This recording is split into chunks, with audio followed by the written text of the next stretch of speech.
రాష్ట్ర ప్రభుత్వం చెబుతున్న 6 గ్యారంటీలపై ప్రజల్లో అనుమానాలున్నాయని ఎమ్మెల్యే మల్లారెడ్డి అన్నారు. 6 పథకాలు ఏ విధంగా అమలు చేస్తారో ప్రజలకు వివరించాల్సిన బాధ్యత రాష్ట్ర ప్రభుత్వంపై ఉందని తెలిపారు. పార్లమెంట్ ఎన్నికల్లో పార్టీ అధిష్టానం ఎవరికి సీట్ ఇస్తే వాళ్లే పోటీ చేస్తారని, తనకు టికెట్ ఇచ్చినా పోటీ చేస్తానని స్పష్టం చేశారు. తనపై పోటీ చేసి ఓడిపోయిన కాంగ్రెస్ అభ్యర్థి గెలిచిన వారిలా తిరుగుతూ మేడ్చల్ నియోజకవర్గం ప్రజల్ని తప్పుదోవ పట్టిస్తున్నారని మల్లారెడ్డి మండిపడ్డారు.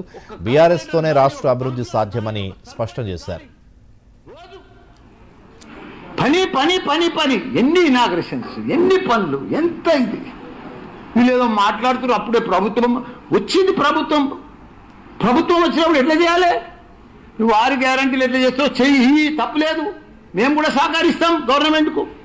మేము కూడా పార్ట్ ఆఫ్ గవర్నమెంటే కదా.